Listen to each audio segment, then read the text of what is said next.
2 weeks ago, dinala namin yung aming anak for the first time sa Batangas, so sa Laia, Batangas. It's his first beach trip, so pre-Valentine's and fourth month celebration. We're very happy kami mag-asawa kasi yun, first time niya, medyo long drive, pero nag-stop over kami sa ating Yes Land Lipa Batangas office. Nag-hi kay Ninang Pao at chinek yung office doon, tapos dumiretso na kami sa Laia, and it was a wonderful short trip. Ang dami kong realizations, no? Ang saya kasi yung little toes, no, ni Baby Ben, first time sa sand, although hindi pa siya makapag-swimming ng matagal, sabi ng pedya, tas hindi rin naman mainit yung water. Pero ang saya na experience niya yung yung water, yung sand, no?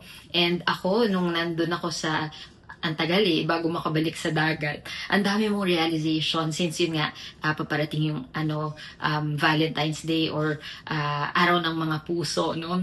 Puro love, love, love. And sunod na ang season of Lent, one of our favorite seasons aside sa Pasko, season of Lent. So ang daming pagninilay, realization, and i-share ko lang sa inyo quickly yung some of my realizations today sa short video. Good morning, Yes Friend family. My name is Brooker Nikki. Welcome to Monday Motivation, where we share the Word of God and short stories that may hopefully inspire, motivate, or help you this coming week. So yun nga, nung bumiyahe kami doon, overnight lang naman, no? Ang gusto namin is i-celebrate. It's my first time na mag-celebrate ng Valentine's as a mom. And kami mag-asawa sobrang excited na makasama ang aming Baby Ben. Surreal pa sa ngayon although 4 months na siya. Parang surreal na yung mga napuntahan namin before. First time na makasama namin si Baby Ben. And ninanamnam namin. Ang bilis kasi. Tapos na yung newborn, no? Ang bilis, parang ang bilis niyang lumaki. And nakatatak na sa puso at isip namin yung, although mabilis lang, yung kanyang swim, parang ilang minutes lang, no, na yung little feet niya, no, nasa water, and habang nakamasid sa ocean, ang na-realize ko talaga nun, talagang ang pagmamahal ng Diyos parang dagat, diba?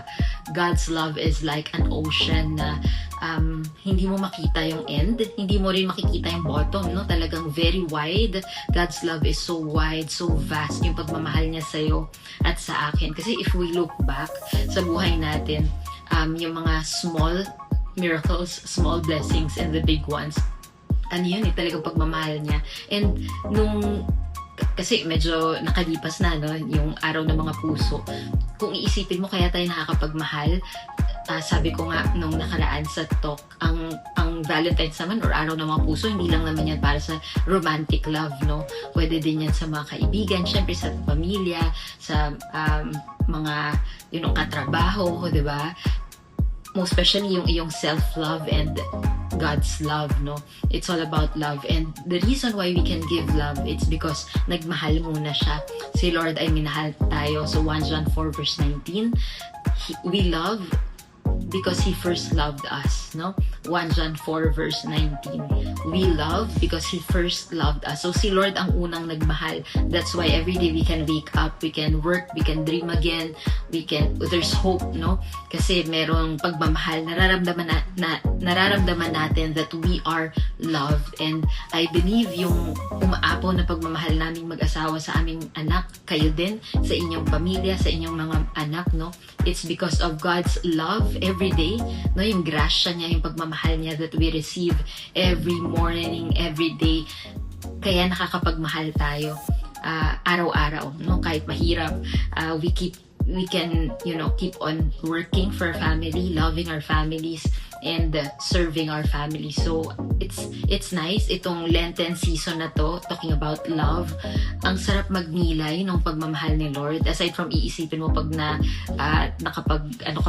beach trip, no, sa summer, ganun yung pagmamahal niya, malawak, no, walang end, walang bottom, and pagnilayan natin yung masyado niya tayong mahal, no? Ganun ang Lent, no? Yung season of Lent. reflection, babalik tayo kung gaano niya tayo kamahal, na all the sacrifices, no, na ginawa niya so that we can have life in full, life in abundance. So this week, I hope we are reminded how much God loves us, no? Sabihin mo ngayon, I am loved. Sige, chat nga natin. Hashtag I am loved, di ba? Or I am loved. Sige, remind yourself, no? Kasi this morning, probably may pinagdadaanan, may conflict, ganyan, may worries, may fears. Yun lang, yung katotohanan yun na you are loved. Sige, sabihin mo sa comment section, I am loved. Kasi pag ramdam mo yung pagmamahal ni Lord at pagmamahal ng mga loved ones mo, ng mga pamilya mo, at mga tao sa paligid mo, mas madali, no? One step closer to your goals, one step closer to your dreams, at mas madaling bumangon ulit once you fail, you make mistakes, no? And yun nga, sa mga tao sa paligid mo ngayon, and ang tanong kung para kanino ka bumabangon, meron tayong pagmamahal na maibibigay sa Kanya. Kasi God loved us first. So, see you again sa ating next video for our Monday motivation. See you guys! God bless! You are loved. Transforming lives, one heart at a time.